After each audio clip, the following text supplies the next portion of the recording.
lot of ground to cover in this opening monologue. I want to begin by saying I spend part of my weekend, and I think most Catholics around the world spend part of their weekend, saying a prayer for the comfort and recovery of Pope Francis. And I'm more than a little bit shocked at how many people did the opposite on X and other public forums.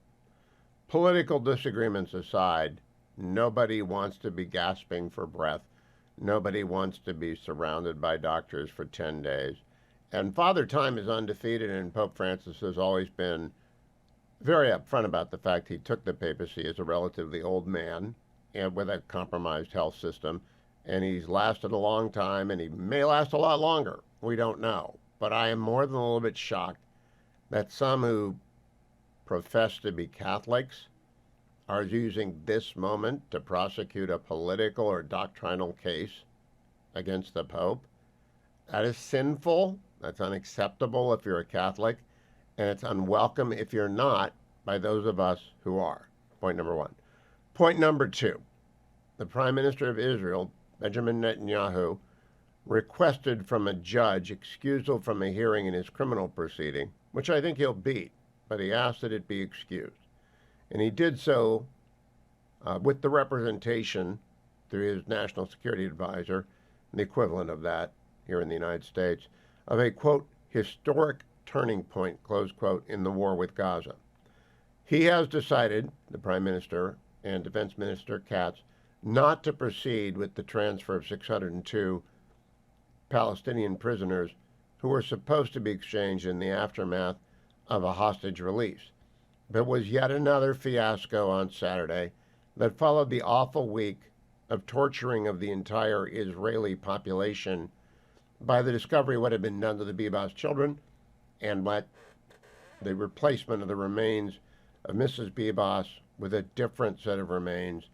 Mrs. Bibas was returned to Israel later in the weekend, but the insult and grave injury to the dignity of her body and to those of her children had been done. And I think the Prime Minister reflected the people of Israel when he said, this far and no further. Tomorrow morning, on Tuesday morning, he's having a meeting with his senior security ministers, followed by a meeting with the Foreign Affairs and Defense Committee, Intelligence Committee. So I think big things are brewing in Israel, and I think by the time I talk to you on Wednesday, because I'm not here tomorrow, taking the day off, fetching Mrs. Hewitt, and I have to do a couple of things, and John Campbell will be in, but I will be back on Wednesday. I'm taking the following week off on vacation, but tomorrow is not that. So John Campbell's back, longtime guest host for the Hugh Hewitt Show.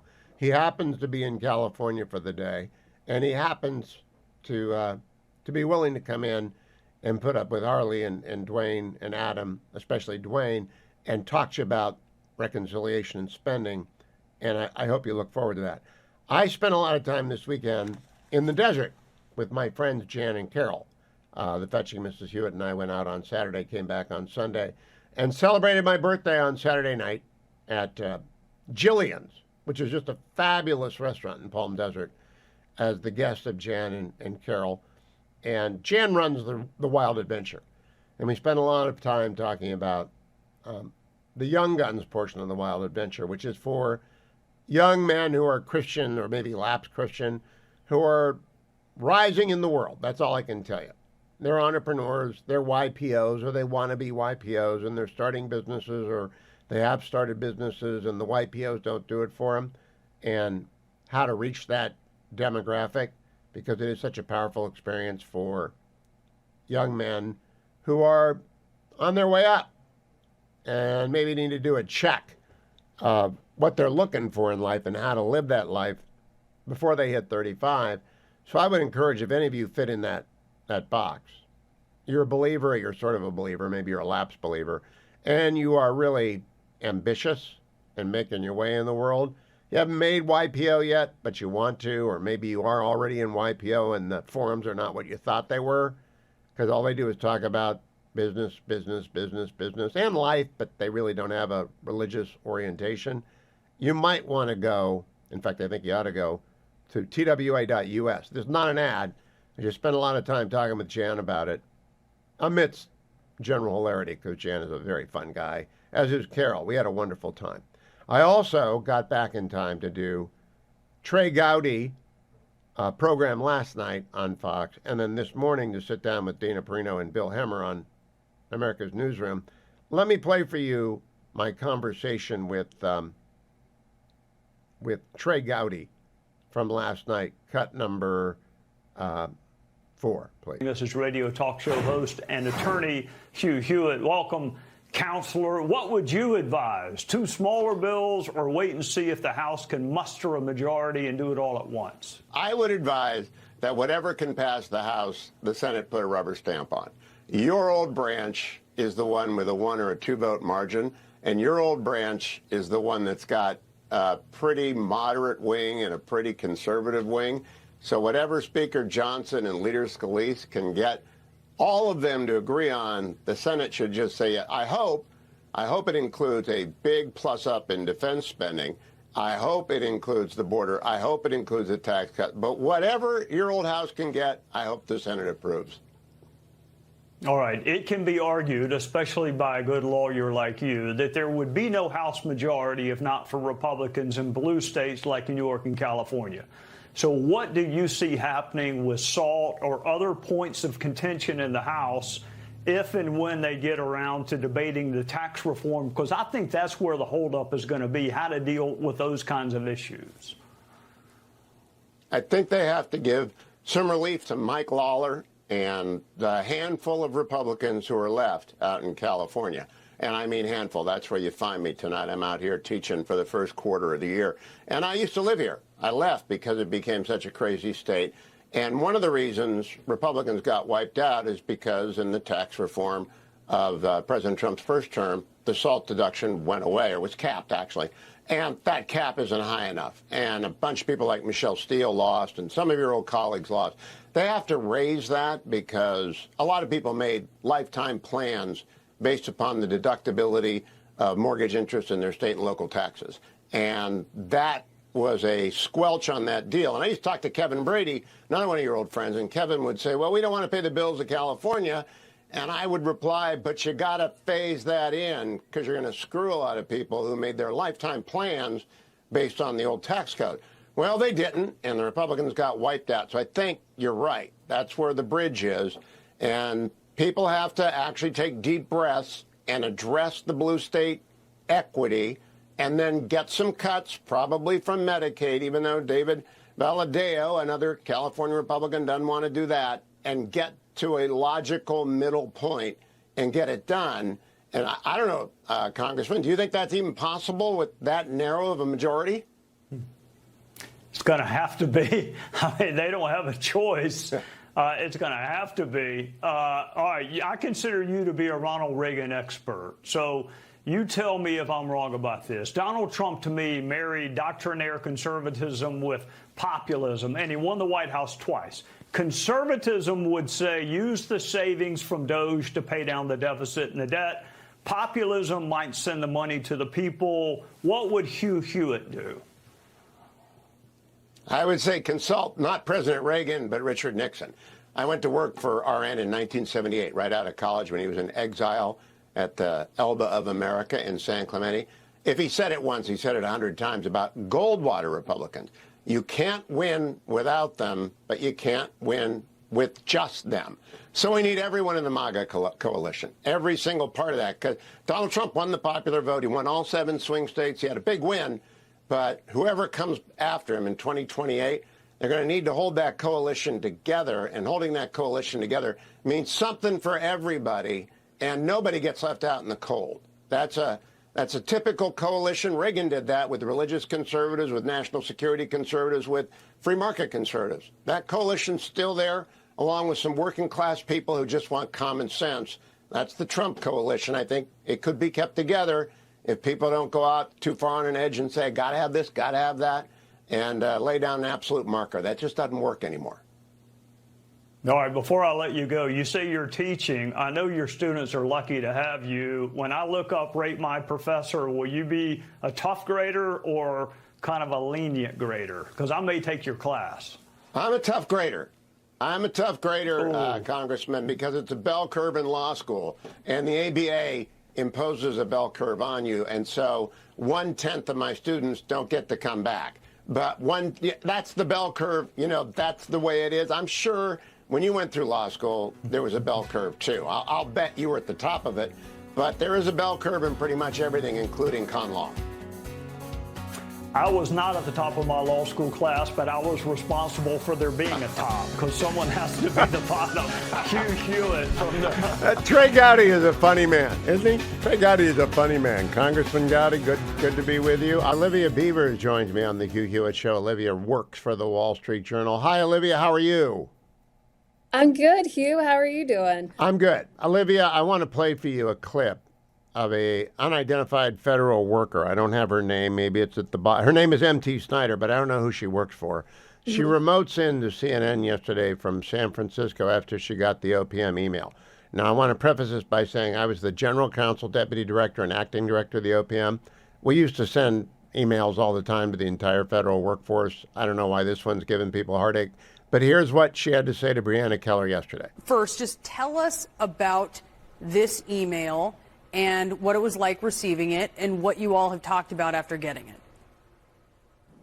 Sure. I got this email Saturday afternoon, about 3 p.m., and I felt absolutely infuriated getting this email with a demand within 48 hours to provide a response on what I did within the last week or face termination. This is clearly an attempt from Elon Musk to harass and bully and intimidate the federal workforce, which is part of his broader plan to gut the federal workforce and privatize public sector services to ensure that corporations like his own can get more profit. How do you say talking point? Now, Olivia, I don't know what the pin is. I think she's wearing an EPA pin. She might be at Region 9, which is located in San Francisco. I had to make many trips to Region 9. I don't know. I don't know anything. They didn't tell us anything about it. But I don't have a lot of sympathy for federal workers who can't respond to an email with 5 things they did last week. Do you? Well, I think it's an interesting email because I heard from quite a few federal workers who had concerns because they work in the intelligence space. And I know it says do not share classified information, but some of what they do is very secretive. So I think that they had concerns of being able to really share what they do in a way that would protect them by sharing it with Doge. I definitely heard grumblings too. And, we're asking Republicans, we're asking Democrats what they think about it. Speaker Johnson responded to reporters today, essentially saying, like, you will see this kind of email in the private sector, so why is it rubbing you the wrong way if you're seeing it being sent to a government employee? I think for some, it's just also on the negative side. I think some just think it's a part of the overreach that Elon Musk is doing. And see, I don't, because I dealt with feds from 1989 to my retirement in 2016 as a land use lawyer. I dealt with the EPA. I dealt with the U.S. Fish and Wildlife Service. I dealt with the U.S. Army Corps of Engineers. And all of them either didn't do anything all week long, or what they did badly, and they often lost what they did, and they couldn't keep track, and they wouldn't answer their phones. They were terrible. I mean, just awful.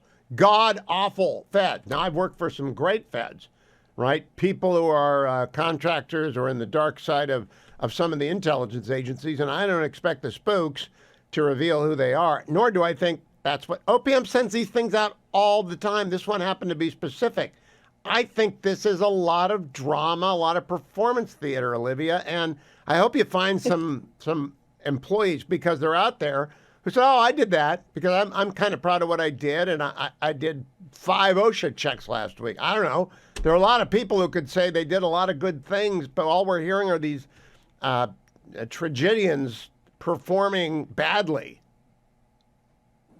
I do think one thing that just popped into my mind was about whether someone's work looks better or worse on paper. I've never actually been part of a job hiring process, but I have heard stories of where someone comes in and they have a really great resume, but they don't interview well, versus having a poor resume, but they, knock the interview out of the park, and then sometimes it just doesn't always land with how they actually perform in the office. I do kind of wonder if they will be able to get the perfect sense of what those markers are just from these emails. But of course, this isn't all that they're doing to kind of determine what people are up to in the government. I just think they want to see who responds. I mean, anyone can make up five things. Who's checking their email if they're not going to work? Now, you're not old enough to remember Green Acres. Did you ever watch it when you were homesick? I don't even think it was in syndication when you used to stay home from sick from school. Did you? I think I've heard of it, and I think my parents have talked about it. I'm Yeah, not it's a sure really if I've bad show, and there was in that bad show a county agent. Now, if Dwayne was here, he could tell me what the name of the county agent was in Green Acres. Do you remember the name of the county agent? Mr. Kimball. Mr. Who? Mr. Kimball. Mr. Kimball. And Mr. Kimball was the county agent. He was the agricultural agent for the county in which the Green Acres bad farm was run. And Mr. Kimball, you never knew what he was doing. And that's a caricature. A lot of federal workers do a lot of important stuff. Like I've got a nephew-in-law who is one of the reactor guys at one of our nuclear reactors, watching the dials. We want him doing that, right? But it's not like this is an onerous thing. It just is all performative to me. And I think the media is buying it. Have you seen one story that brought up any kind of balance between those who are proud of their work and those who don't want to answer? I think I don't know if I'm hearing seeing stories of federal workers so much weighing in. To be honest, I'm a little bit surprised that the woman who was on CNN was willing to put her name on that, because I feel like it's going to be pretty easy to figure out where in the federal government she's hired. And instead, when I saw posts about protest, I saw federal employees talking about hiding their faces so that Meta glasses or something couldn't detect who they were, so that their identities were protected.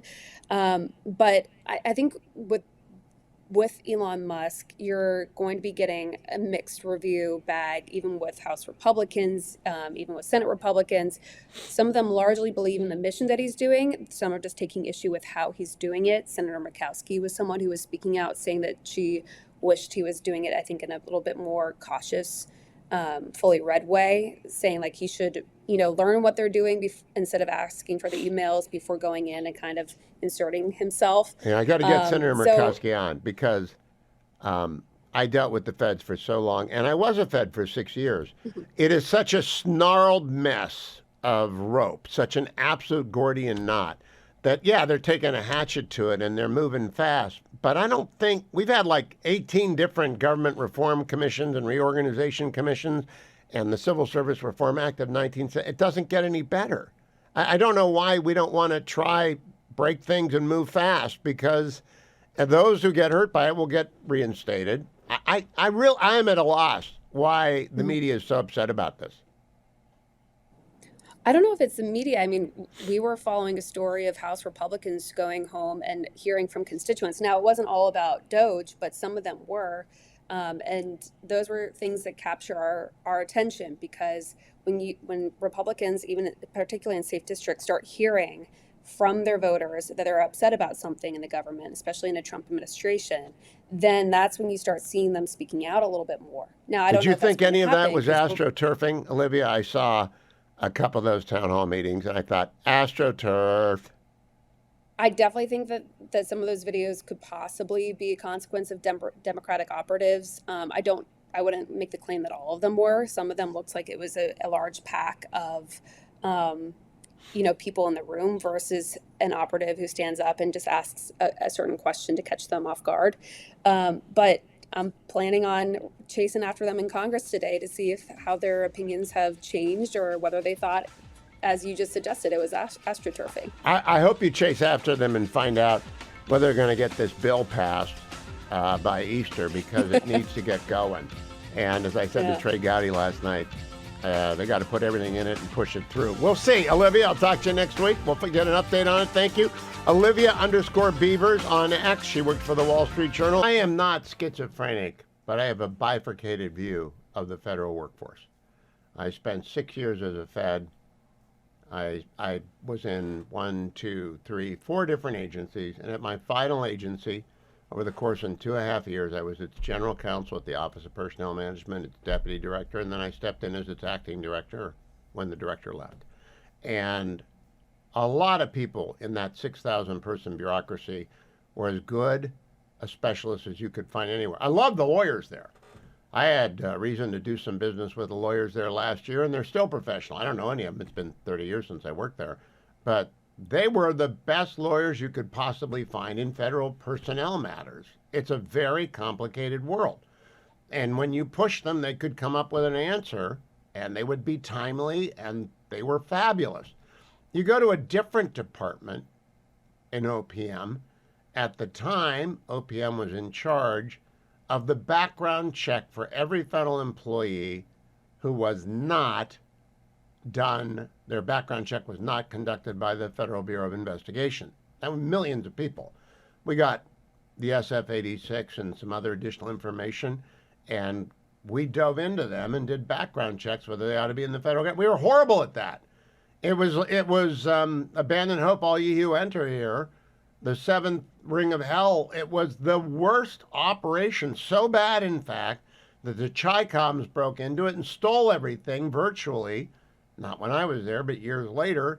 But the political appointees weren't good and the careers weren't good. On the other hand, the people who ran the Federal Employee Health Benefits Program, which is a big, big insurance program, they were the best. That was a complicated system. Folks who ran the Combined Federal Campaign, they were the best. The best. The people who ran the Thrift Savings Program and the Retirement Program, they were the best. So there's a bell curve in everything. Like I told Trey Gowdy yesterday, there's a bell curve. And the bell curve among federal employees goes from the worst 10% to the best 10%. And most of them are somewhere in the middle, playing between the 40s. And they have good days and bad days, just like everyone else. I know some fabulous Department of Defense employees. It turns out many of them are veterans and know what they're doing. They get hired by the Department of Defense because they are veterans. I know analysts at the agency, Central Intelligence Agency. They're very, very good. There is no blanket statement to be made here. And the idea that anyone can give you an idea of what's going on in the federal government employment by reactions to an email from OPM is ludicrous. It's a ludicrous premise. It's 2.3 million people. So OPM sends out something. I think they're testing the email system. Now, if I asked Dwayne to send me 5 things he did, he could send 50 if he wanted. Adam could send 50. Harley could send 50. Everyone can send. I mean, if you're at work 40 hours a week, or in the case of this place, a lot longer, you've got a lot of things to say. You may not want to take the time to say it. You might not want to write it down. But there are going to be some people who don't check their email. I had one guy at the U.S. Fish and Wildlife Service. Loved the guy. Fabulous guy. He was building a house. He was building a house, and he would tell me about his house whenever I called. And I'd be calling to check on what is known as a Section 7 consultation. How's it going with the Section 7 consultation? Did you send me one? And I have a stack of them there. You know, you got to keep a tickler. Yeah, I sent it to you on X date. I don't think I can find it. I'll send it to you again. Call you in 3 weeks. 3 weeks, not there. It was a process. You had to like send it to this individual a half dozen times before this individual would pretend to get it. But every time I'd call, they'd been out working on the house, their vacation house. I must tell you, I have no sympathy for people who don't respond to legitimate requirements of your employer. And there is no reason that you can't answer an email from OPM. None at all. Benefit of Russia to make a deal. And I feel that we'll do that.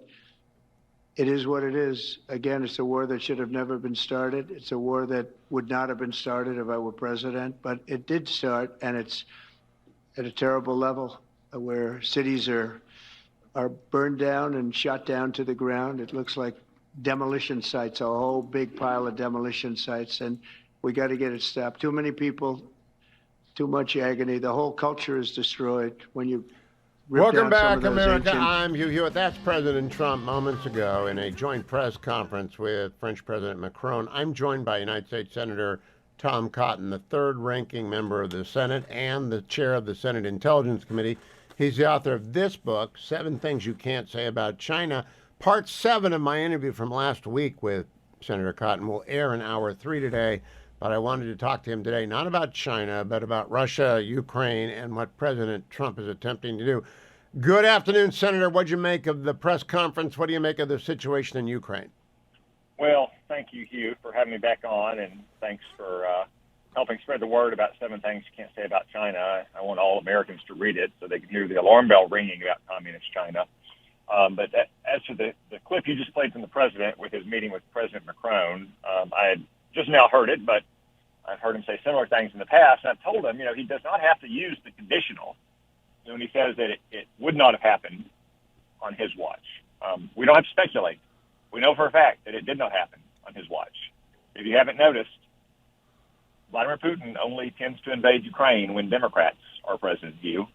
First with Barack Obama and second with Joe Biden. And in both cases, Hugh, there was a gross display of American weakness and irresolution about 6 months prior to that invasion. With Barack Obama, it was the Syrian Red Line debacle in the fall of 2013. And with Joe Biden, it was the Afghanistan withdrawal debacle in the fall of 2021. In both cases, American weakness and irresolution tempted Vladimir Putin to do what he has always wanted to do since he took power, which is to reassemble the parts of the old Russian empire. When Donald Trump was president for 4 years, he did not invade. It's the only time he hasn't attacked a neighboring country, in fact, during recent presidencies. Can I add to that President Biden actually gave him an invitation for a minor incursion? A minor incursion, yes. That was... and I think it's clear in retrospect that not only Biden tempted Putin to invade, to do what he's always wanted to do, he also pussyfooted around for 3 years. Ukraine valiantly fought off the Russian invasion, in no small part, let's remember, thanks to weapons that President Trump provided, especially anti-tank weapons that Barack Obama never provided. That's how they won the Battle of Kyiv in the early days of the war.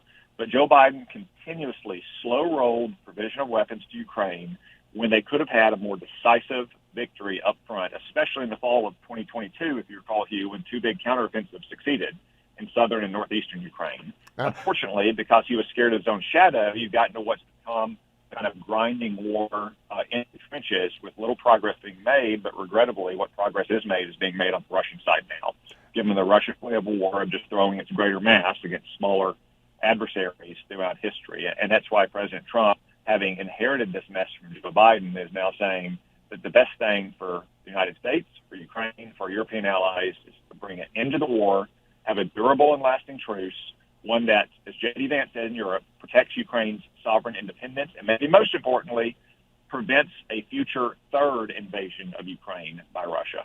Senator Cotton, I want to switch up to the OPM letter. I've told the audience I spent a lot of time at OPM as their acting director, deputy, and general counsel. We sent letters every day to the federal workforce. I know you've got federal workers in Arkansas. I hope they're better than the ones that were in California that I dealt with since I left the federal government. But I don't know why there is this hue and cry over getting a letter from OPM that lists 5 things you did last week. It's a test of the email responsiveness, I think.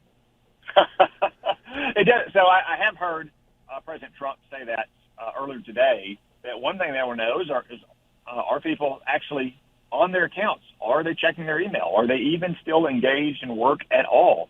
See, I've heard reports that some agencies over the last 4 years only required their employees to work 1 day a month, and the employees could stack them to work on the 31st of one month and the 1st of the next month and then be gone for 60 days. Wow. So I do think that part of it was an attempt to see who actually is online and responsive to their email accounts. But also, Hugh, I mean, this kind of, job performance metrics are very common in the private sector. I understand a lot of government agencies don't have them, but surely most people could reflect on a full week's worth of work and figure out what they contributed in their job to their agency, to its mission for the American people. Now, I understand that there's been departments and agencies who have instructed their employees not to respond to it, that they have their own internal performance evaluation system, and that's fine. I won't get in the middle of that. I don't know all the intricacies of it, but anyone who works for the American people should surely be able to account to someone, whether it's the Office of Personnel Management or their managers inside their own department and agency, what they're doing in their job to help contribute to the well-being, safety, and prosperity of the American people. Last question, Senator. And by the way, I think 7 Things You Can't Say About China is a bestseller. It was all last week on Amazon. Did the New York Times manipulate the list to keep you off their list? I don't know about that, Hugh. I don't think it's come out yet. We'll see. But yeah, the response was overwhelming. I really appreciate your help again. I wrote this book, which is short and easy to read, because I want every American to know the threat that communist China poses, not in the distant future, but today, to our way of life, and you and your family. Well, I have a complaint. We had a nice long conversation. It was detailed. It was informative. It was interesting. But you didn't tell any jokes. Then you went on the Ruthless podcast, the 500th anniversary, the 500th episode, and you were funny. It was like you had timing and you'd planned some jokes. Why do you keep all the good stuff for them? Well, if you know Ruthless, they are doing their taping late at night, and there's lots of beer involved as well, Hugh. Well, if your afternoon drive time. I thought maybe it was because they were Red Sox fans and there was something simpatico, but that's not true, because I know the Ruthless guy. That sounded like a lot of fun. By the way, does Senator Kennedy have a writer's room? Because it's not fair, really, to have to work against him. I think John Kennedy is a one-man band. I think he writes his own material, and he's a funny guy. Well, the OnlyFans line was the funniest line of a 2-hour podcast, so my hat's off to you. Senator Cotton's new book, 7 Things You Can't Say About China. Episode 7 and our last is in hour number 3, so stick around to see that. The historian Andrew Roberts is a favorite of ours. He has a somewhat lesser well-known book from Napoleon, Churchill, the last king of America. It's a book called Masters and Commanders. It's about the 4 titans who won the war in the West. That would be FDR and Churchill and Field Marshal Brooke, Alan Brooke, and Chief of Staff of the Army, George Marshall. And there's one part that I went back and found, because I listen to books sometimes. Sometimes I read them. I don't have this one, a hard print, but I knew he said it, and I found it, cut number 1. Roosevelt conducted his own discussions on military strategy, sometimes without reference to Marshall, who resented it, but who saw that the president, charming, organizationally haphazard, brilliant, and extremely wily, needed very careful handling. An early insight into the way that Marshall did this is afforded by a private letter he wrote on the 22nd of November 1939 to Major General Asa Singleton, Commandant of the Infantry School, with suggestions for how to manage the president's forthcoming visit there. Whatever arrangement is made, Marshall counseled, no one press him to see this or that, or understand this or that. Whatever is furnished him in the way of data should be on one sheet of paper, with all high-sounding language eliminated, and with very pertinent paragraphed underlined headings. If anything needed to be explained, a little sketch of ordinary page size is probably the most effective method, as he is quickly bored by papers, lengthy discussions, and by anything short of a few pungent sentences of description. You have to intrigue his interest, and then it knows no limit. I think that is a perfect description, not just of how to deal with FDR, but how military people might want to deal with Donald Trump. Also was on with Brett Baer on Friday night, and the subject came up of the trans girl who competed in and won the main pole vault competition, and the exchange between President Trump and Governor Mills in the East Room last Friday, cut number 2. Yes, people do care about a lot of other things, Hugh, but when you're spending money to defend this, and it's a federal law, Title IX, and the president's saying he's going to go after it, it seems an interesting choice. He's right, Brett. The story of the main pole vaulting competition featuring the girls has a very memorable photo which ricocheted around the internet yesterday. Governor Mills, I spend quite a lot of time in Maine, so I'm very familiar with people in Maine. They're not going to be on the governor's side here. They're going to split 80-20. And they're going to be upset if the Department of Education's Office of Civil Rights concludes that Maine is in violation of Title IX, which I believe they will, and they're going to lose a lot of money. And by the way, everyone on that stand, the silver medalist, the bronze medalist, the other runner-up, we're not happy either, because the crown champion, the biological boy, now transgendered girl, won the boys' championship, or did very well last year, came in 6th or something like that, and he beat her by the next closest competitor by 6 inches, shattering record. So it's not an issue which Democrats want to define their party on, but that exchange today, Donald Trump seized high ground, he's going to stand on it, and it was a big win for the president. It was. Joined by Tevi Troy, who's back inside the Beltway presidential historian extraordinaire, most recently the author of The Power and the Money. Let me ask you, Tevi, are you at work at a book right now? Because I have a suggestion for you. I'm thinking about my next book, but I have not yet come up with a title. Well, what's it about? Well, I'm open to any suggestions. Oh, I want you to work on a book about presidents and the Joint Chiefs, because I played earlier today a bit of Andrew Roberts' study of George Marshall and FDR. I know that Nixon didn't get along with the Joint Chiefs. We had Trump fire 2 of them. Maybe there will be more fired this week over the weekend. And I just think, since you've done industrialists and you've done so much on the White House, have you ever done something on the presidents and the military? I have not yet, but it's a great idea. I will definitely take it under consideration. All right, let's dive into what you did write about. I just quoted you on X, that Susie Wiles was kept infighting to a minimum.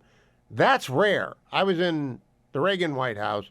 Things were kind of quiet when Jim Baker was there. And as soon as Don Regan showed up in the second term, the knives came out and the executions began. It was like the French Revolution. Are you sure things are quiet in the first term? Because I remember the Troika was at each other's throats with Jim Baker and Deaver and Meese. There was definitely a lot of stuff going on, and they jettisoned Al Haig. So there was definitely infighting in the Reagan years. They left the lawyers alone then. Fred Fielding, Dick Hauser, they were at the golf course most days, so no one bothered the lawyers. So we were fine. We were left alone. But I guess you're right. The Troika did maneuver a bit. Yeah, and look, just because you have infighting doesn't mean it's a bad administration. And just because you don't have infighting doesn't mean it's a good administration. But what I argue in my book, Fight House, is infighting makes it harder for you to accomplish your goals. And the difference between the first Trump administration and the second so far, from what I see, is there appears to be less infighting this time around. Now, Susie Wiles is singled out in your Washington Examiner piece. I don't know her. I've talked to her exactly once. Do you have any work experience with her? No, I don't. She's a bit of a mystery, and I think that's intentional. I also think it's part of her strategy, because one of the reasons that people fight is over who gets more attention. And she's intentionally staying in the background. She's not trying to get on TV. She's not trying to get on your show, as great as it is. And I think that lets other people say, okay, she's not trying to take my space. And it also lets her set a good example so that other people don't feel like they've got to get out in the media on X and Twitter, wherever. Now, we had 4 chiefs of staff under President Trump's first term. Reince Priebus, followed by General Kelly, followed by Mel. It was the guy from OMB. Mulvaney. Yeah, Mulvaney. And then, of course, we finished up with Mark Meadows. Do you think we'll have 4 this time? I think it's unlikely. I think there's even a possibility that Wiles completes the whole 4 years. It's rare, but Andy Card did it. He finished the first 4 years under George W. Bush and even did the first year and a half of the second. I thought that was a little long. He looked really tired towards the end, but I think it's possible that Jim Baker did it. Jim Baker did it. Baker did all 4 before he made that disastrous trade with Don Regan where they switched jobs. Never a good idea. Oh, it worked out for Baker. Well, it always worked out for Baker. Yeah, well, that's the secretary became Secretary of State after being Secretary of Treasury. The most magnificent inside player in Washington in my lifetime. I mean, inside player, but that's what Susie Wiles is, right? An inside player. She is definitely an inside player. She seems to have real ideas about how to keep things under control. She put out that edict about not saying things publicly during the transition period. She seems to be controlling access to the Oval Office, which basically had a revolving door in the first term. And so I think these are all important steps to maintaining a good process. In my book, Fight House, and when I do consulting on leadership, I talk about how there are steps you can do to reduce infighting in your organization. And it seems like the Trump administration has taken some of those steps from the first term and applied them now to the second term. They're not doing the mistakes of the first term, and they seem to be doing better this time. Now, that applies to the 3,000 people he gets to hire. They're getting along pretty well. What do you think of Doge? You have studied White Houses and presidents for so long, Tevi Troy, and Fight House is about the White House. But when you look at the power and the money, that's kind of Musk's land. What do you make of Doge thus far? Yeah, well, it just proves I'm good at picking topics that are hot topics, whether it's infighting in the White House or CEOs and presidents. But I think Doge is very interesting. I think that there is a lot of fat in the government, and I think they did a good job of highlighting some of the horrific payments coming out of USAID. But I do think the gleefulness with the chainsaw is a bad look. I mean, there are real people who are out there who are losing jobs, who are in desperate or dire straits as a result. So I think that highlighting the inefficiencies of the federal government is a very important work, and I think they should focus on it in that way. How much of the dire stories are performative? For example, the Kennedy Library in Boston announced that they were closing because of a directive from the Trump administration. They reopened the next day. It was nonsense. The Nixon Library didn't close. It was absolute non-performance. How much is this is real and how much is performance? So there's two things going on here. One is when they shut down the most popular features of the federal government, like shutting down national parks when they're shut down to make it look as painful as possible, and that's the performative stuff. But there are real people who are losing jobs, and again, I think we have too many federal employees. We don't need 800,000 people at the Pentagon. We don't need over 2 million federal employees. But each person who loses a job, that individual is going through a tough time. So that's why I think you shouldn't be gleeful about it. I don't believe in being gleeful. I do believe in being very objective about the efficiency and effectiveness of the federal government. What about the pushback and the alarmism over the OPM? Now, I used to run OPM, so I'm used to sending out. You know, they never object when you send out the notice that they don't have to go to work because of a snow day, Tevi. And so they get an email saying you've got to tell me 5 things you did last week, and you'd think the meteor had hit D.C. I'm all fine with government employees saying what are the 5 things they did last week. What I do think is interesting is that some of the Trump officials have said don't fill these things out, like Kash Patel, for example. So I think that, maybe I was premature in saying there's not so much infighting. Maybe this is something where they're fighting internally about whether their employees need to do the 5 things. I think that line broke down on national security and law enforcement, and I think it might have to do with not letting people know who works where. Given that the Chinese have so thoroughly infiltrated our government, we don't need to give them any more clues. Now, Tevi, if you're turning your eye over to Congress, would you give the president additional authority over the federal civil service in the course of the reconciliation and budget to do reductions in force? Look, I think that we have too many federal employees, and I think we do need to take steps to pare down the government so that it's more efficient and more effective. It's not just about cutting people; it's about getting effective services for the people who need it. And there are some people who need government services, but we don't necessarily need the transgender comic book in Bolivia or whatever we were finding in GAO. So I think it's important to get a good sense of what the government should be doing, and I think the executive branch is the best one to do this kind of examination of where the programs are that are not necessary for the American people and sometimes harmful to the American people, and where are the programs that Congress has appropriated and authorized and said, okay, we want to pay money for people who are in poverty or disabled. And you have real programs out there to fill real needs, and I think we should focus on those rather than what they were talking about with programs where people who are very ideological and trying to support their ideological goals and their ideological allies. And I think that's really problematic. Last question, Tevi.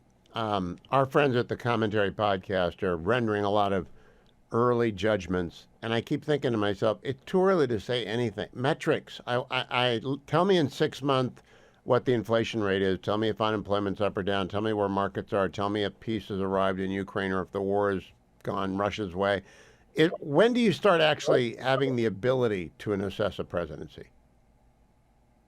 That's a good question. I mean, one of the marks is the first 100 days, where people talk about what the president does in the first 3 months, and you'll definitely be able to point to a lot of things that this president has done in that period. So, first 100 days is a metric. The second is the midterms, the first reelection. So there are these markers that historians look at to see what a president's doing when. The other thing is the first year in Congress is the window you have to get stuff passed legislatively. And we found with a lot of recent presidents, if they don't get something done in that first year or two, they're really not going to pass that much legislatively. And they're certainly going to get wiped out in the midterm if they don't bring economic growth back to the United States. That's why I think getting the tax bill done matters so much. Tevi Troy, the most recent book is Fight House with the Money and the Power. I'm not sure which. I think the Money and the Power was most recently. Yeah. Power and the Money is more the recent. Power and the Money. Both are excellent. All right. By Tevi Troy. Got lots of books. Go find them on Amazon. Read them all. You'll be smarter for it. Don't go anywhere, America. I'm coming right back. Philip Balboni comes along for his monthly trip. We're going to look at that Ukraine war. We're going to look at Ukraine. We're going to look at the Global Post.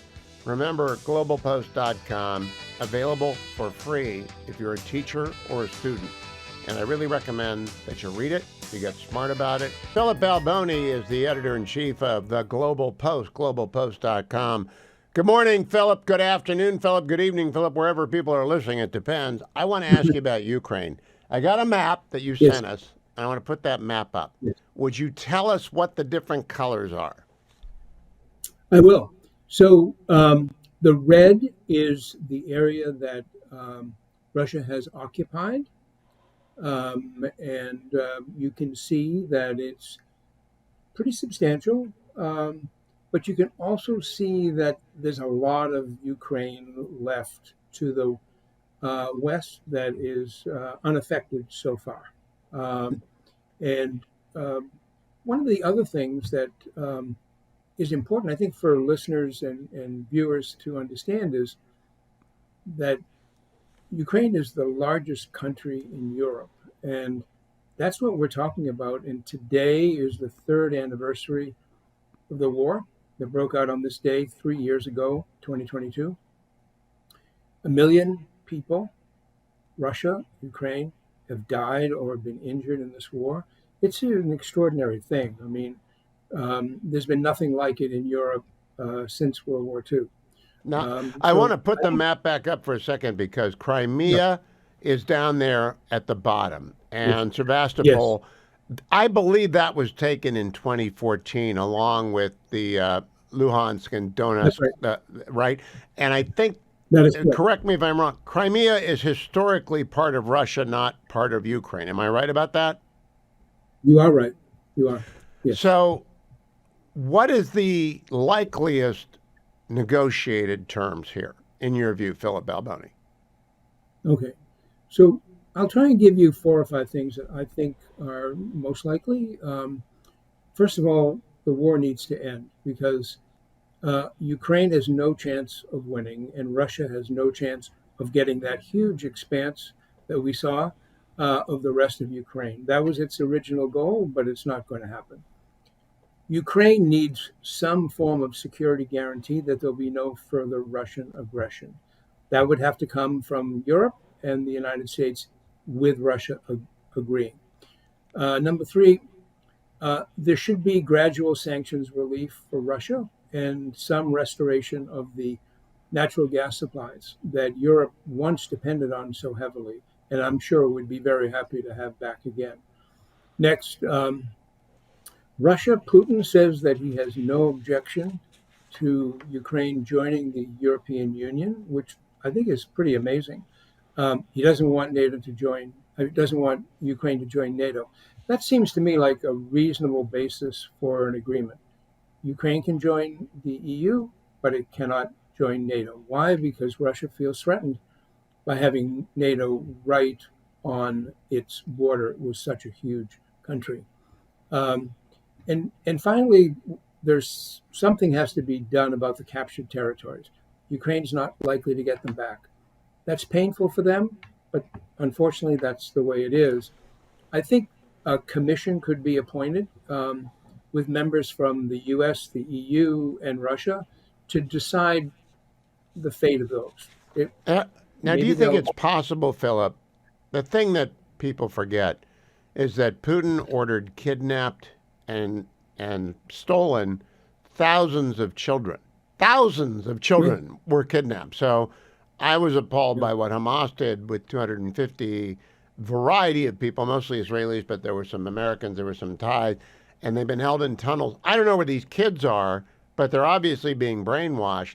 Do they have to get them back, do you think? I do.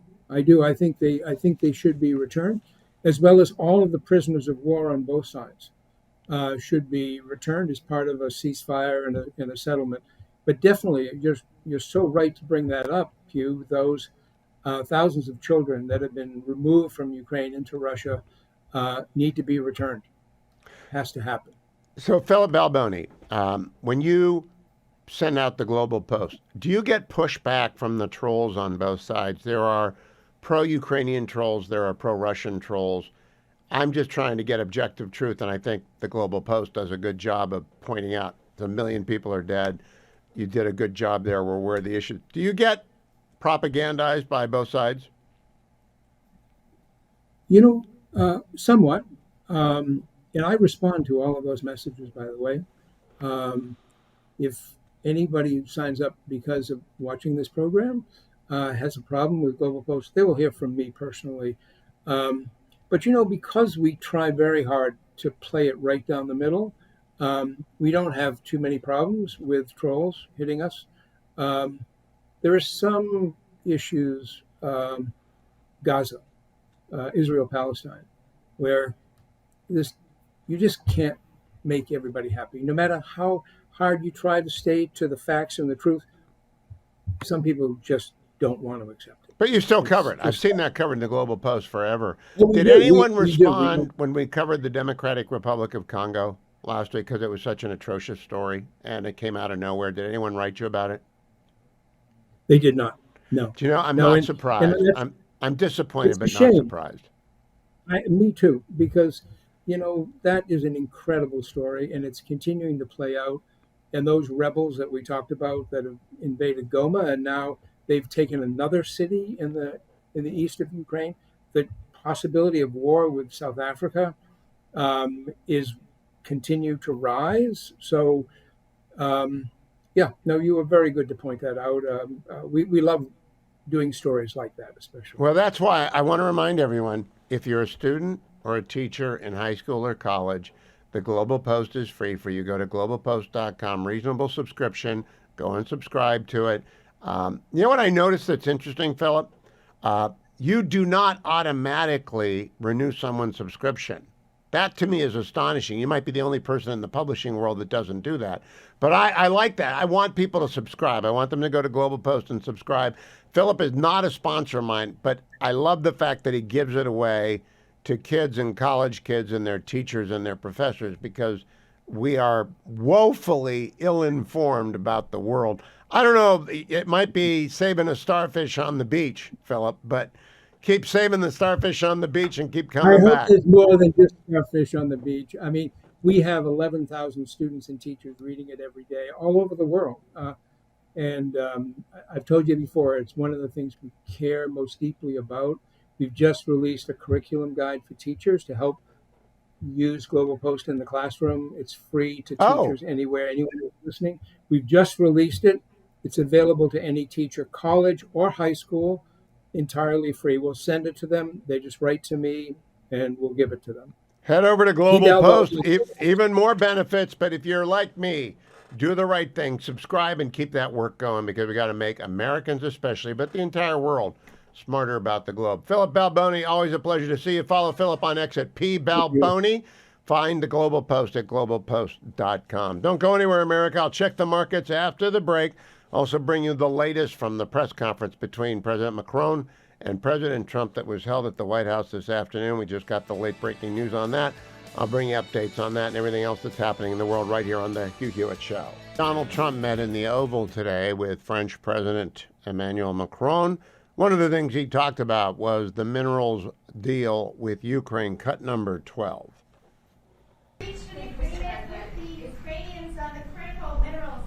It looks like we're getting very close. The deal's being worked on, and we're, I think, getting very close to getting an agreement where we get our money back over a period of time. But it also gives us something where I think it's very beneficial to their economy, to them as a country. But we're in for $350 billion. How we got there, I don't know, but that's a lot of money, a lot of money invested, and we had nothing to show for it. And it was the Biden administration's fault. The Europeans are in for about $100 billion, and they do it in the form of a loan. And the Europeans have been great on this issue. They understood it wasn't fair, and we were able to work something out. But with the Ukrainians, I think I can say that we're very close. Scott's around here someplace, and I think we can say that we're very, hi Scott, I think we're very close. Do you have something to say about that, Scott? We are very close. The Good. 1 yard line. All right. That's the Secretary of the Treasury speaking from the sideline. Cut number 11, the president on the possibility of a meeting with President Zelensky soon. I will Cut be number meeting 11. with President Zelensky. In fact, he may come in this week or next week to sign the agreement, and which would be nice. I'd love to meet him. Would meet at the Oval Office. So the agreement's being worked on now. They're very close to a final deal. It'll be a deal with rare earths and various other things, and he would like to come, as I understand it, here to sign it, and that would be great with me. I think they then have to get it approved by their council or whoever might approve it, but I'm sure that will happen. Cut number 9. I think the war could end soon. Well, how soon? Within weeks. Weeks? Yeah, I think so. Right? Don't you think so? I'd like to have you. I think we could end it within weeks if we're smart. If we're not smart, it'll keep going, and we'll keep losing young, beautiful people that shouldn't be dying. And we One don't more want that. Trump And cut. This is with, again, he's talking about Putin here. Cut number 8. President called Zelensky a dictator. Would you use the same words regarding Putin? I don't use those words lightly. I think that we're going to see how it all works out. Let's see what happens. I think we have a chance of a really good settlement between various countries. And, you know, you're talking about Europe, and you're talking about Ukraine as part of that whole situation. The other side has a lot of support also. So let's see how it all works out. It might work out. Look, you can never make up lives. The one thing you can make up the money, but you can't make up the lives. A lot of lives lost. I think probably a lot more lives than people are talking about. So how did the market react to this? The market report brought to you by AmericanFederal.com. Our friend Nick Grovich and his team in Phoenix deals with everyone across the United States. Call them at 1-800-221-7694 if you want to buy gold or you want to sell gold. Gold went up today, $2,965 an ounce, a few dollars over Friday's close when I last talked to you. $2,965 an ounce. He also buys your gold. He buys coin collections. He sells rare coins, and if you're into that sort of stuff. But mostly he just sells people who want to diversify their portfolios, gold and silver.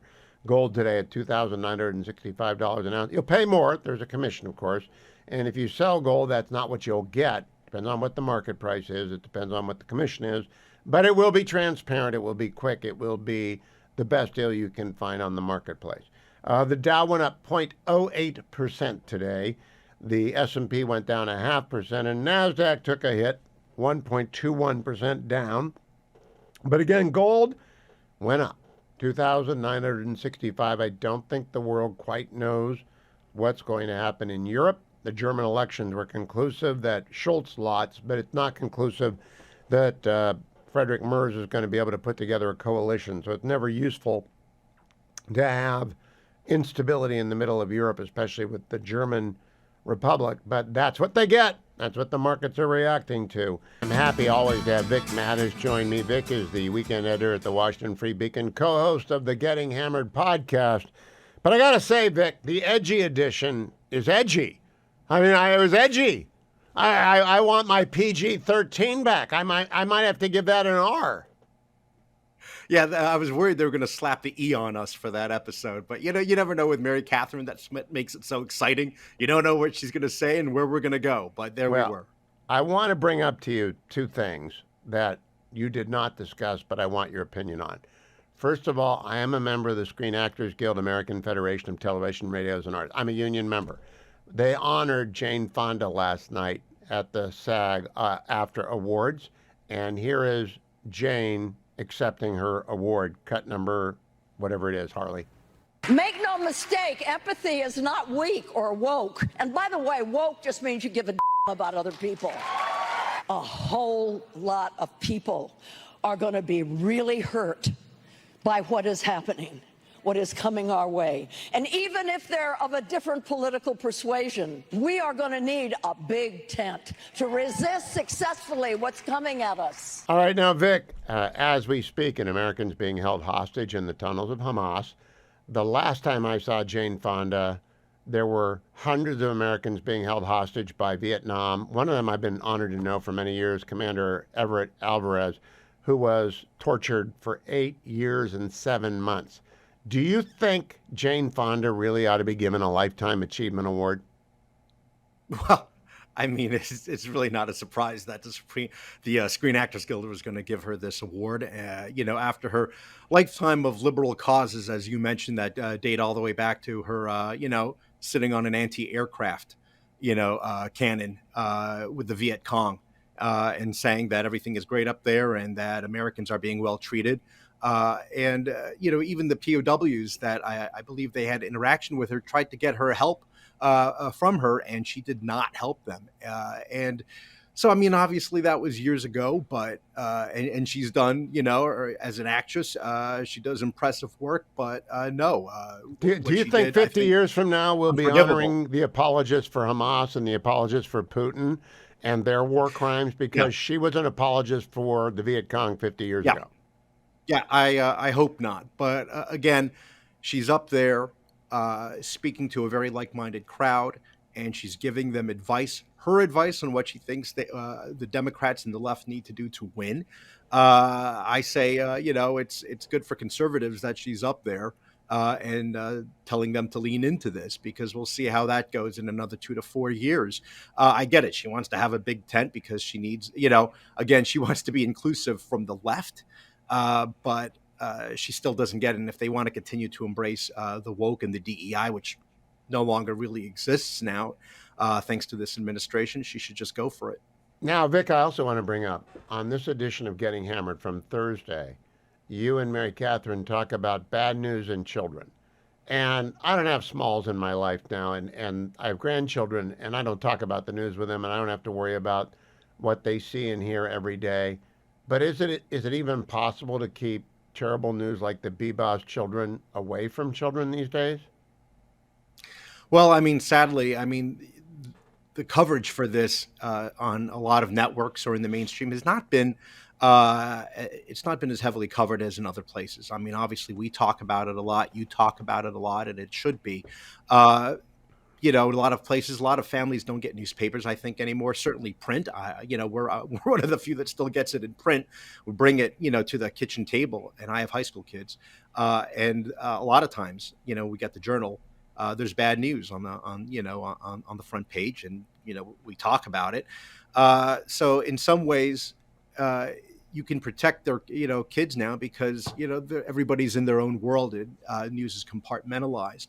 But this is something that has to be discussed, and you want to couch it in a certain way for your kids so you don't traumatize them when they're so young. But there is evil out there, and they have to be at some point aware of it. Now, Vic, I normally don't talk about transgendered issues on the Hugh Hewitt Show, and I don't because a lot of parents are driving home from school right now with small children or junior high school children, and they'll turn off the radio because they don't want to talk about it. So I just gave them the warning. Now I'm going to talk about it. I was on Special Report, and I was surprised and not surprised. Donald Trump got into it on Friday with Janet Mills, the governor of Maine, over a Title IX investigation in Maine, and the facts are pretty simple.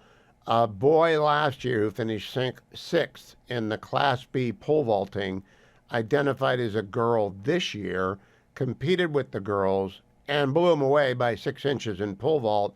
And the picture of the trans girl, last year's boy number 6, this year's girl number 1, standing next to the girls, told volume. A picture is worth 10,000 stories.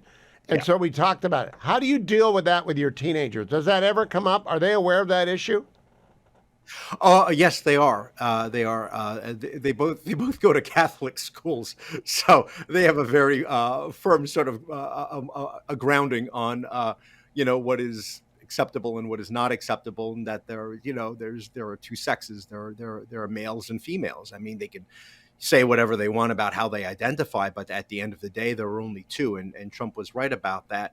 But you're right, the pictures speak a thousand words. You think about Leah Thomas and Riley Gaines. It makes a lot of sense to a lot of Americans. I think this is, as we've said on our show, an 80-20 issue in which 80% support not having biological men playing girls' sports. I mean, it just seems like a no-brainer. But because Trump is for it, they have to be on the other side of it. They feel compelled to. What do you think of the politics of Janet Mills saying, "I'll see you in court"? That puts her on the 20% side on the pole vaulting issue, which is like the most. One picture tells the story in that story. Right. Again, she's in this position where she feels like she cannot agree with the president on this, and she's trying to make this a larger issue about other rights and other other extended issues regarding to this. But at the end of the day, when you're saying, should biological males play in girls' sports, the answer is pretty straightforward. It's either yes or a no, and Governor Mills seems to be on the yes side. That's a losing side. A lot of these things are going to be handled in court, obviously, but it seems to be a no-brainer in the court of public opinion. Well, I hope that people go and listen to the most recent edition of Getting Hammered, because the word Rubenesque comes up. Dwayne thinks that's a sandwich, so we're going to talk about that with Dwayne. Dwayne's lost 50 pounds. He's no longer Rubenesque himself, but I don't think I'll ask the question you asked in the next segment, Vic. Getting Hammered, your must-listen-to podcast, your morning show for any time of the day. Vic and Mary Catherine Ham. Thank you, Vic Mattis. As you know, myphdweightloss.com is a sponsor of our show. Dwayne used that instead of drugs and lost 50 pounds 3 years ago now, 2.5 years ago. 2.5, yeah. And has kept it off. But in the most recent edition of Getting Hammered, Dwayne, turns out that some of the people, this was the story that got them it's called the Edgy Edition. Yes. Some of the people who have lost all that weight, turns out that their partner is less frisky because their partner wanted the Rubenesque figure in their partner. They didn't want Twiggy. See, I'm not buying that really at all. I'm not. I don't want too much information here. Well, no, I don't want any information here. I'm just saying that's what they reported. It's another downside to doing the chemical way as opposed to the gradual, slow, build muscle, lose fat sort of way. Yes, that's the preferred way of doing it, and it is a slower, more methodical way, and whoever your partner is gets used to the new you as it's taking place. As the new you emerges. As the new you, like the sculpture out of the stone is Michelangelo. But I would encourage you to listen to that because it's a competitive advantage for myphdweightloss.com that there is not this sudden change that your partner just has no interest in. They like their Rubenesque partners. Well, I had a Rubenesque producer. I don't miss him. You don't miss me now. I don't miss him. No, that's absolutely true. So, yes. 864-644-1900. That's 864-644-1900. And did you do the countdown with Lilacs? We did the top 10 list with Lilacs. Because I was in the desert. I did not listen to Dwayne's World this weekend. It was a fine edition of Dwayne's World. Good. I hope that I may go back just to listen to Lilacs. Can you tell me what number 10 was? I can tell you that number 10 was... You can't find the list, can you? I can't find the list. I didn't think so. I caught that it was out 3 whole days ago. Once again, ladies and gentlemen, my non-producer doesn't produce. Let me go back to my cuts because I want to play for you Mike Johnson. Where'd those cuts come from, by the way? I was working hard overnight. Mike Johnson, cut number 16. It is a big one this week because step one is this floor vote maybe tomorrow, maybe later in the week. Committee was sort of a sigh of relief there, but you've got a lot of cats to herd. Not everyone's on board from what the reporting suggests. Are you confident, and how would you measure that level of confidence that you're going to get this through? This is step one, right? Getting to the vehicle with literally no margin for error. Because I think there's at least one member who's a no. Stop. That question took 3 hours to ask. I don't know who was asking the question, but it took 3 hours to ask. I'll play you the response next hour. C-SPAN. But it went on and on and on, right? As opposed to, you gonna get a deal? And Mike Johnson saying, where's the question? Where's the question? Where's the question? I will get to it after I talk to Admiral Mark Montgomery and an update from Bethany Mandel. Joined by Admiral Mark Montgomery, retired United States Navy. Admiral Montgomery, thank you for coming back so soon. I know you're probably a little bit jet lagged from your return trip from Taiwan. I'll talk to you about that in a second. But first, Friday night was interesting at the Pentagon. The president dismissed the chairman of the Joint Chiefs, the chief of naval operations, the vice chair of the Air Force. What was your reaction to that? Well, I was disappointed, frankly, Hugh. I mean, I know all three officers very well, particularly Lisa Franchetti, the head of the CNO. I knew her to be a true warfighter and a good leader of the Navy. I don't know the dynamics behind it, but I was somewhat disappointed because I had a lot of respect and support for her. Now, the president is commander in chief, so he immediately gets to go and move and replace, and he has replaced the chair, and he gets to replace the CNO. What ought he to be looking for in a new CNO, Mark Montgomery? So I agree. By the way, I agree with you completely. Particularly on the chairman, the president has to have someone he really trusts and enjoys, listening to. I mean, he has a repertoire with an ability. Otherwise, what's the value in a trusted advisor? So fully get it. So as you look at the CNO, I think it's an interesting time. Our mutual friend, Dr. Jerry Hendricks, would say, we need a strategist. I would just say at this point, the Navy, it's interesting for the Navy to have a strategy. The Department of Defense has a strategy. What we really need is somebody who can turn the Secretary Hegseth's strategy, as he lays it out, into requirements, and then those requirements into forces. And so we're going to really need somebody that understands the requirements process and understands how to turn a strategic demand signal that'll come from the COCOMs once they read the Secretary's strategy into actual requirements. And so I think for that, you're going to have someone who, in the short term, is innovation. In other words, from 2025 to 2030, we have the Navy we have. So the person's got to be an innovator who knows how to take the forces we have and twist those circles into those circles into square blocks of the requirement that's asked for. But then the person then has to kind of use the other side of their brain to be a requirements-driven, a detail-oriented person that looks at the Navy that for 2035 to 2040 and says, shipyards, you have to do X, you have to do Y, and mercilessly rides them and grinds out a shipbuilding plan that meets the Navy for that. So these are two very different skill sets. And I guess if they had a third thing, Hugh, is that they have like a Department of the Treasury currency printer in their basement. Because this is going to take a ton of money. And, so really what I mean is, the third quality is they have to be an articulate, proponent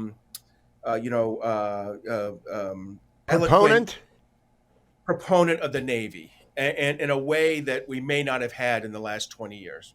Let me ask you, Admiral, there was an article by our friend, Jerry Hendricks, How Eisenhower Reshaped the Joint Chiefs and the U.S. Military Strategy. He wrote it a year ago, and I read it a year ago, and I was reminded of it, and I came in and got rid of all 5, I think it was 4 at the time, members of the Joint Chiefs over a year and a half. Well, Trump has half as much time as Eisenhower had, so he's moving twice as fast.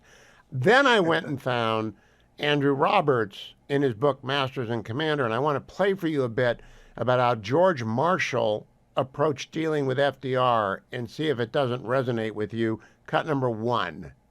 Roosevelt conducted his own discussions on military strategy, sometimes without reference to Marshall, who resented it, but who saw that the president, charming, organizationally haphazard, brilliant, and extremely wily, needed very careful handling.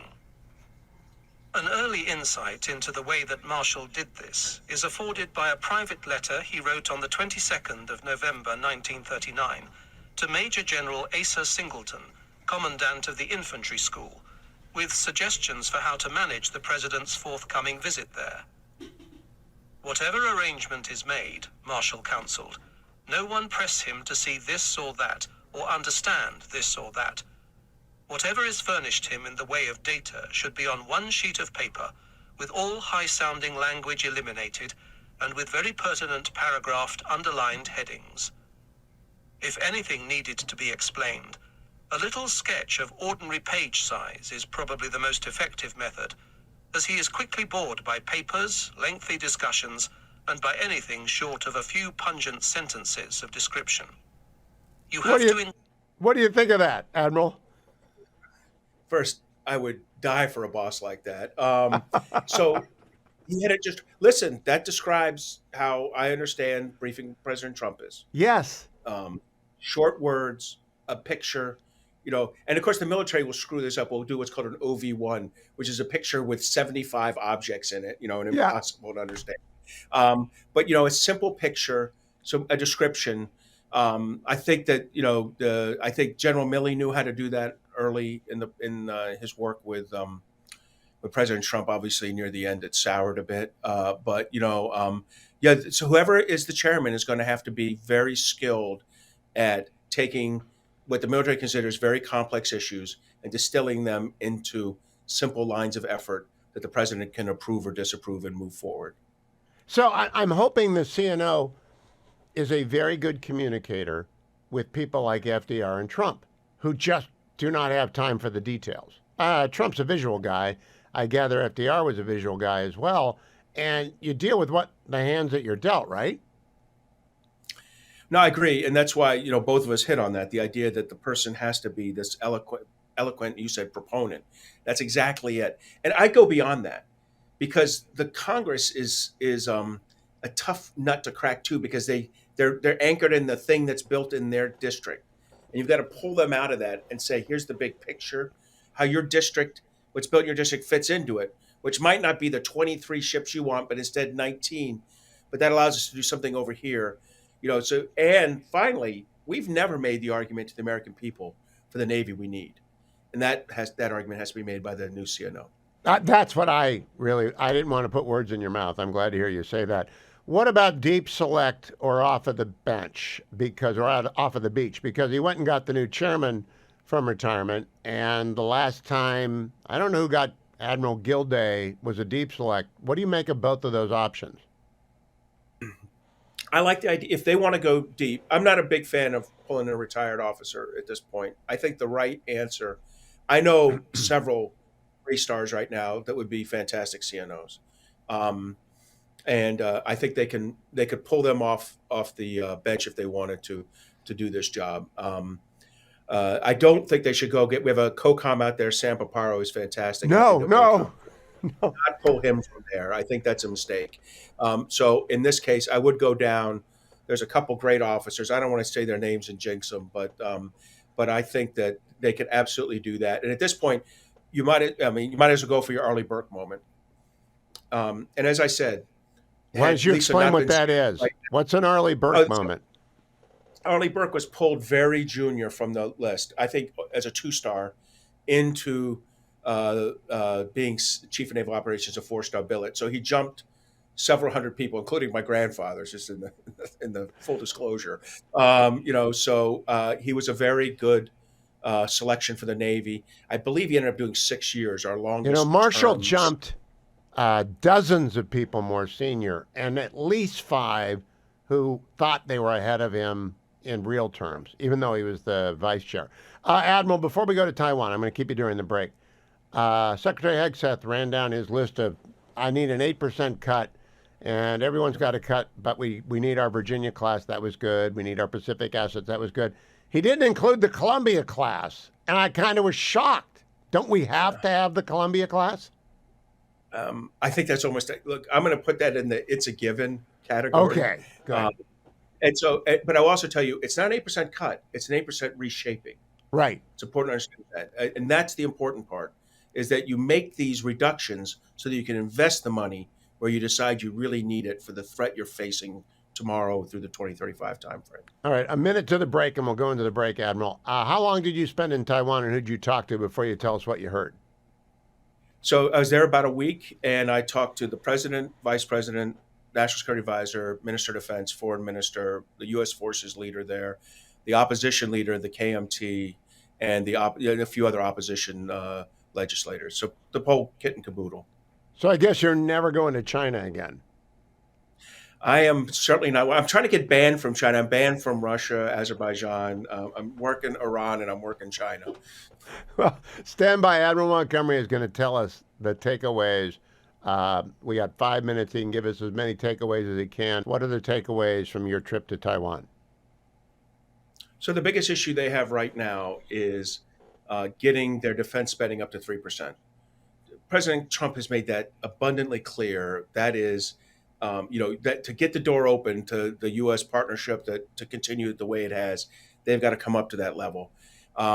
Last year was about 2.55%.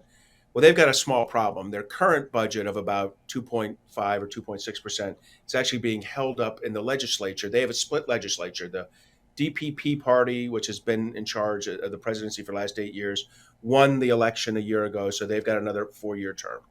But they lost the legislature to the KMT with a third party.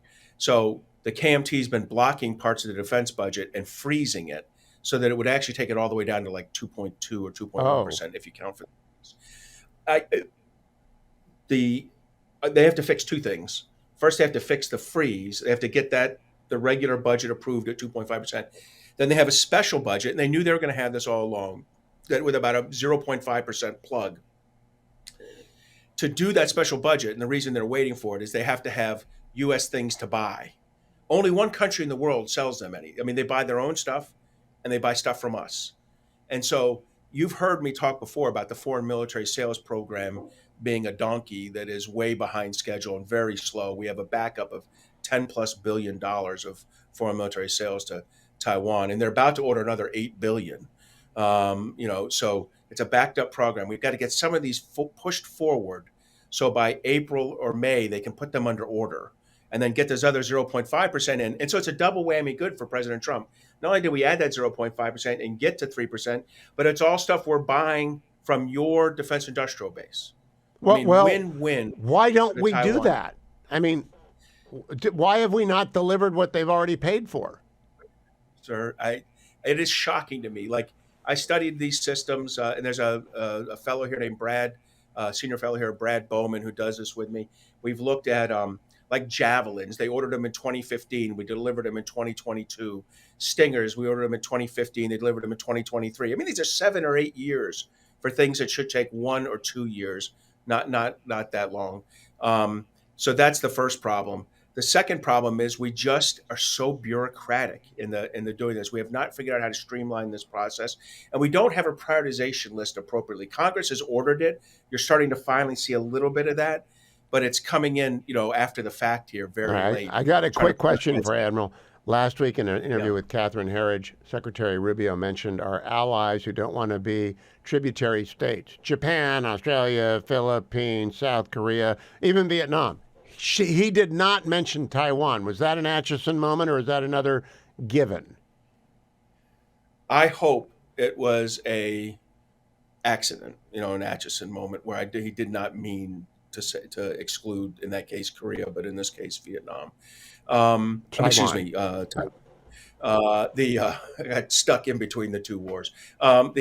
So my take is that Secretary Rubio has been a strong supporter of Taiwan for 20 years or 16 years. I think that was an error. Look, we're there. They are nervous, though. I will tell you that their concern with CCP is about a 9 out of 10. The Taiwans, their concern with the incoming Trump administration is probably a 7 out of 10. And part of it is that on occasion, President Trump, and I think it's rhetoric. I began the show by explaining to you Prime Minister Netanyahu persuaded the court to suspend a hearing today. It's never done that before. There's a special meeting tomorrow morning in Israel with the Security Cabinet, then with the Intelligence Committee of the Knesset. As Bibi Netanyahu says, there is a pivotal historic turning point upon us. I'm joined by Bethany Mandel. Bethany, Edan Alexander is still in Hamas hands in the prison. What do these developments tell you, and what is your hope for Mr. Alexander and the other hostages? So there's 63 hostages left. As many as 20 of them could be alive, maybe 22, 23. And Eden Alexander, who's an American citizen, is one of them. And we are absolutely at a turning point. Phase 1 is more or less over. There's still several deceased hostages that need to be handed over. It sounds like that's probably going to happen. But what happened today didn't get much attention in Western media. But Hamas launched a rocket towards Israel from Rafah. It failed because Hamas is, basically, beheaded. But they tried to break this ceasefire arrangement, and they failed because, they're idiots. Hamas, that's based in the West Bank, also tried to perpetrate a massive bombing campaign. The morning that the bodies of Shiri, turned out it wasn't Shiri Bibas, and her two baby sons were handed over, along with Oded Lifshitz, a grandfather, in the sickening parade. At that moment, there was supposed to be a coordinated attack of, 8 buses that blew up, and by the grace of God and God alone, did that bombing fail. So I think Hamas is, signaling to the West and to Israel, to all of these players, they don't care about this ceasefire anymore. So what do you expect? I think the war is going to start tomorrow again. That's what I think. I don't think tomorrow, but I think we're going to be having a conversation about the resumption of the war by the time we talk next week at this time. And if Israel resumes, I don't think they're going to resume with as many forces tied down anywhere else as before. Am I right about that assessment? Yeah, you're absolutely correct. So in the northern front, they've lifted pretty much all of the restrictions on the north. And so all of that personnel that was up there can move south. I mean, I will say it's a volunteer army, and I have friends who have been serving in the IDF, and they're struggling. These are, fathers and husbands who have been serving for the better part of a year away from their families and away from their jobs. One of my friends, Gabe, posted a picture of him in Gaza, or next to Gaza, I guess, and they've set up a tent with workstations because they're fighting war while also trying to keep their tech jobs going. It's hard. I've got a correspondent, Dan Polisar, who sends out a note on his 3 boys, and at any given week, all 3 are in Gaza or 2 in Gaza. I mean, it's just been, for 16 months, the Polisar email's been my connection, and he's not really a friend, he's just an acquaintance on the radio. I do think they need to get this over, which would mean, of course, Soviet-style entry into Berlin. And I don't mean the atrocities, I don't mean the rampaging, I just mean you go in with the Red Army and you just go in. Do you expect, because Israel set a very high bar, they dropped all those leaflets, they said go to the beach. Do you think they'll do that again? I mean, I think they need to signal to the civilian population that the war will be fought differently. And I think they need to signal to the wider Arab world that, like, if you care about the civilians in Gaza, which you claim to, it's time for you to start accepting them so that they can live in safety and security, because this war will be over very soon. This is the longest war in Israel's history, and it shouldn't have been. The reason why it has been was because of the fecklessness on the part of the American support, and that fecklessness ended in January. President Trump got lots of hostages home, 2 of whom were American citizens, thank God. But the war has to end. And President Trump said it himself when he saw that parade that Hamas threw to hand over the coffins of dead Israeli babies that they murdered. Like, Hamas has to be eliminated. It's clear. Now, 10/7 is a unique category of horror. And there have been pogroms before, but they weren't on TV. 10/7, I won't watch the movie still. But last week was a depth of depravity that I didn't really imagine. And I don't know what's wrong with these people. Don't they know what it does to normal folks? I don't think so. I mean, just so your listeners understand what happened, they threw a parade in the pouring rain, bringing around the coffins of 2 dead babies, a 4-year-old and a 9-month-old, that they murdered. And that murder was confirmed by forensics in Israel. It was shared with, I think, 10 different countries who all affirmed that determination that these babies were murdered with someone's bare hands. You cannot get more barbaric than that. These are not human beings. So I understand that they didn't fully appreciate the response of actual human beings to seeing this level of depravity. Are you still angry on a person? I am. I'm just curious if you're still angry. I'm appalled, but I'm still angry. I did not think it was possible for me to get angrier until that day. Now, I also believe Donald Trump responds to images more than any president in recent memory. And I just played a bit of an Andrew Roberts book where FDR was very image-driven as well, as was Eisenhower when he opened up the concentration camps. I think he called up Bibi and said, do what you got to do. I've heard reports to that effect, that he saw that dead baby parade and he said, finish them. Will the world do a dance that's performative, or the world general. When I saw the Arab world come together to say, we're going to rebuild Gaza, I think they were thrown in the hand too, that they're done with Hamas. And by the way, I saw the emir or the leading mufti of Saudi Arabia and the mufti of UAE saying, this is disgusting. You've disgraced Allah. You've ruined Islam. I mean, it was a welcome denunciation. Yeah. Yeah. I mean, I think for every, outcry about, anything that happens in Gaza, we just have to replay the videos that Hamas themselves captured with their own videographers who are all, part of Al Jazeera. You want to know why we are where we are? Here's the video we took. There you go. This is your answer. This is why we are clearing Gaza of civilians. This is why we are bunker busting, bombing all of these tunnels, because it's over. This is. Do you remember that there was an outcry because Israel stripped the boys and the men down to their underwear because they were afraid of that? That was an international incident. Yep. And these people don't understand the language of the Middle East. And do you also know that AP reported? Did you see the AP report? I don't care if they ever get back in the White House after their report on the Bebop's children. No, they died in captivity. That passive voice was doing a lot of work there. Who can write that? I'm asking rhetorical questions because I'm still. I told Dwayne, I don't care if they lose every lawsuit. I don't think they will, but I don't care if they ever get back in the White House. I mean, remember that the AP had photographers who rolled in with Hamas on 10/7.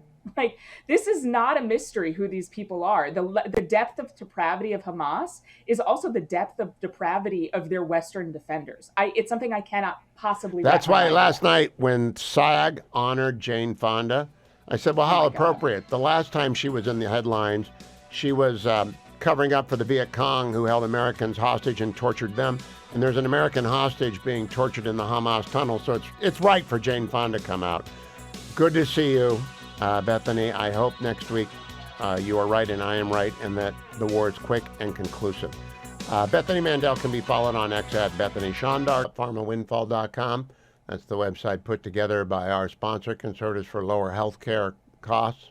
And they, that's a long name, Conservatives for Lower Healthcare Costs.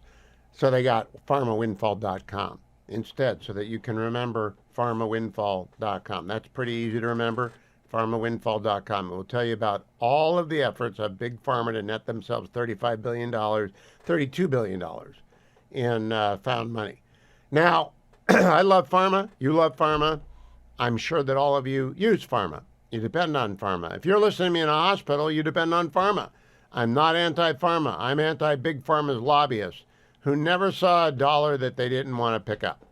And in Washington, D.C., that means manipulating the legislative process, which is entering that zone of manipulation, the compromise among the House Republicans and the House and the Senate Republicans.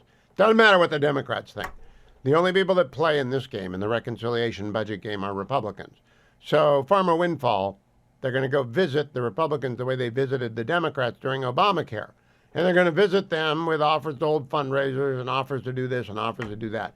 Their lobbyists are the best in the world, but that means unfair deals. Visit pharmawindfall.com. Stop Big Pharma from raising the price of your drugs again. Stay tuned. Senator Tom Cotton is next on the Hugh Hewitt Show. This concludes this segment, my long conversation with Senator Cotton about his 7 things you can't say about China. And chapter 6 is the most troubling. China is coming for our kids. That means they're also coming for my grandkids. And we start with TikTok, but I want to make clear it's not just TikTok. I would add DeepSeek in this, Senator, but TikTok is the most malign. And the statistics will make people who are parents or uncles or aunts or grandparents, it will make them reel backwards. Would you just explain what they target our children with? Yeah, well, Hugh, you mentioned DeepSeek, and that's recent news since I put pen to paper for this book, but it's a good example. Obviously, DeepSeek has been exposed as a tool of Chinese communist propaganda. But if they won't let you search for Tiananmen Square or Hong Kong or the Uyghur genocide on DeepSeek, do you really think they don't manipulate the algorithm for TikTok to prevent those subjects from being discussed? Of course they do. Look, there's a lot of harmless content on TikTok, cat videos or cooking instructions. I recognize that. But there's a lot of harmful content on it as well. And it's not just about your data privacy. Some people say, oh, well, it's just kids. They can, who cares if their data is private? Well, those kids pretty soon will be adults, and they may be in positions of law enforcement or the military or intelligence communities or in sensitive industrial positions, and that can be used against them for the rest of their lives. But while they're kids, they're being specifically targeted in a way that American social media companies do not do, or certainly don't do as bad. There's lawsuits by state attorneys general that have exposed a lot of evidence about TikTok. If you tell TikTok you're a teenage girl, before you watch a single video, before you put in a single preference, it's apt to show you content related to negative body images or eating disorders. Tell it you're a teenage boy, again, with no videos watched, no preferences, it's apt to show you the most obscene kinds of pornography or the most graphic kinds of violence. For all kids, it glamorizes drug use. And if you tell TikTok that you're sad or depressed, it might even show you content glamorizing suicide. And there are sad cases where children have committed suicide shortly after viewing those kinds of videos. But Hugh, it's not just that content. It's not just that kind of content that is harmful to our kids' mental health and sometimes dangerous to their lives. It's the propaganda as well. You can't learn about Tiananmen Square or Tibet or Hong Kong or Christian persecution in China from TikTok. You can learn about anti-Semitism because it's a filthy river of anti-Semitic content, way more than any other social media app. And finally, it is a tool of Chinese communist propaganda. Remember when the bill passed last year that said TikTok has to be sold and has to cut ties with communist China to keep operating in America, TikTok sent push notices on phones to all of its users to tell them, call your congressman and lobby against this bill. Just imagine what they might do the next time Donald Trump imposes tariffs on China or in a moment of tension over Taiwan. They would be actively enlisting Americans to try to lobby its government to serve Chinese communist interests. We would have never allowed Pravda, the old Soviet propaganda outlet, to get a foothold in American news media. We should have never allowed TikTok to do so. That's why Congress passed a law on an overwhelming basis last year to say for TikTok to continue operating in America, it's got to be sold. It's got to cut ties with communist China. Now I'm going to skip over Hanban and the timing for getting rid of TikTok. I want to go to fentanyl, the reverse opium war. And you are very fair about how the Brits launched the opium war against China when China was an empire, and a weak one at that. But page 148, virtually all the fentanyl sold on American streets today comes from either China or from Mexico. In Mexico, where it's made with Chinese supplied ingredients. Fentanyl is the leading cause of death for Americans 18 to 45 and kills more Americans 15 to 19 than any natural cause. This is a strategy, Senator. There's no way to say, oh, sorry, we can't control the precursor chemical. It's not possible for them not to be intentional about this. It is, again, it is a strategy, Hugh. It's also, I think, a sense of national vengeance. The Chinese leadership still talks about the opium wars of the mid-19th century, talks about how that started the century of humiliation in which China no longer had its rightful place as the central kingdom of the world, as they like to think of themselves, as if American teenagers are responsible for what European leaders did almost 200 years ago. But for the longest time, they were shipping fentanyl directly into the United States through the U.S. Postal Service or shipping it into Mexico, and then cartels would come through. One advance that we have had, and we haven't had many advances in the fight against fentanyl, was President Trump got Xi Jinping to stop that. But then they immediately started shipping in these precursor chemicals, things that wouldn't be easily made in Mexico. They're being overproduced in China in a far, far in excess of what its legitimate uses are in medicine and pain control, specifically so they can be sent to Mexico. And then they're also sending pill presses. So once Mexican drug cartels mix this and turn it into fentanyl, then they can press it into pills. China knows this. Remember, China is a police state that claims it can identify any face of any Chinese subject within seconds. There's no way China does not know that its industries are massively overproducing the precursor chemicals that go into fentanyl and shipping it to Mexico. And they're doing it on purpose because they know it is grossly destabilizing to American society, no matter the consequences for our families and our kids. One more quote from 7 Things You Can't Say About China by Senator Tom Cotton. Quote, the Chinese communists have crossed every line of decency, committed every sin imaginable, and are waging war on our children, our families, and our nation. Do you think people will believe you at the end of this book, Senator? I do, but I was already there. I hope they do. And, that's one reason, Hugh, again, why I started the book with the first chapter. The first thing you can't say about China, that China is an evil empire. Look at what they do to their own people. They put religious minorities in concentration camps and re-educate them. They rip children out of the homes of their parents in Tibet and send them into Han Chinese homes. So they speak Chinese language and they're broken away from their culture. They persecute Christian children and try to get them to break Christianity. Consider the one-child policy. There were more than 300 million forced abortions. Infant children were killed if it violated that policy. They do it to their own people. What makes you think they would have any scruples about doing it to American kids? The objective, I want to close here, is to make us an island on the edge of the world. I can't remember whose quote that was, but I like that you put it into 7 Things You Can't Say About China. Their objective really is not just our displacement, but our irrelevance. Yeah, that was a Henry Kissinger quote. He said that to Matt Pottinger, President Trump's Deputy National Security Advisor in his first term. And Matt and H.R. McMaster talk about a meeting they had with Chinese officials in which they said that. They essentially want us to be an economic vassal state, providing them low-cost energy and agricultural products. Congratulations on 7 Things You Can't Say About China, Senator, and thanks for joining me for this long series about a most important book. To remind you, this is Tom Cotton's book, 7 Things You Can't Say About China. It's available at Amazon.com. I think everybody ought to read it. I think everyone ought to buy it for every teacher in their life. I think they ought to give it to their friends. I think we ought to wake up about this. I want to remind everyone as well, Relief Factor is my sponsor. I took it in hour number 1. I reminded you in hour number 2. I'm reminding you again today. I don't know how you're feeling today. I don't know if you did a lot of miles. I did 4 this morning because I got stuff to do today. And not longer, so I'm not feeling stressed at all, but I take it every day, whether I exercise a little, none at all, or go a long way. I don't do more than 13.1. That's the max for me anymore.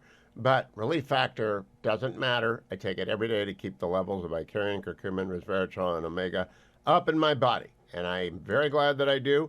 All you have to do is call 1-800-4 and the word relief. 1-800-4 and the word relief. In order to enjoy it and enjoy the benefits of it, or go and find the starter pack for $19.95. The starter pack is 3-week supply, less than $1 a day. Try it for 3 weeks. If you like it, keep doing it. I've been doing it for more than 10 years. It's the only supplement I take, and I think you'll start saying, I'm going to go along with Hugh on this one. Finally, don't forget, if you're missing Dennis, and everyone is missing Dennis, Tarzana Joe did a great poem about Dennis Prager last Friday. Give a listen to this. I have a great subject for you today. Could be life-changing for you or for someone you love. The pursuit of excitement is a very big impediment to happiness. There's nothing wrong in having excitement in life, but the pursuit of it or reliance on it to be happy, that is the problem. It reminds me of the old Pascal pensée. All of man's ills come from their inability to sit quietly in a room for an hour. And so Dennis is right to admonish people who are addicted to the endorphins that come with excitement. If you're missing Dennis, and we all are, go to Pragertopia. That's Pragertopia, and join. You get as much Dennis as you want every single day. Finally, let me talk about education choice. Over the weekend, I saw some blowback from a few state legislators in Texas who are against the fact that Governor Abbott and the Texas legislature are going to pass education choice. Go find out the facts, because our friends at Job Creators Network have put the facts up at educationchoiceusa.com. Educationchoiceusa.com. Education freedom. It's everything that you need to make sure that it works. 1 minute. Educationchoiceusa.com. It's what you got to know. It's how you get involved. Job Creators has made it their #1 priority for 2025. And we've already conquered Ohio and Iowa and Florida. About to conquer Texas. We got wonderful Arizona as the leader. There are other states that have got a variety of it. Tennessee just got underway with 20,000 school choice. We love it wherever it is, but it's got to go everywhere. It's got to be like kudzu. Got to cover the entire country. And that is what the Job Creators Network is doing. They're our sponsor, and they are sponsoring EducationFreedomUSA.com. EducationFreedomUSA.com.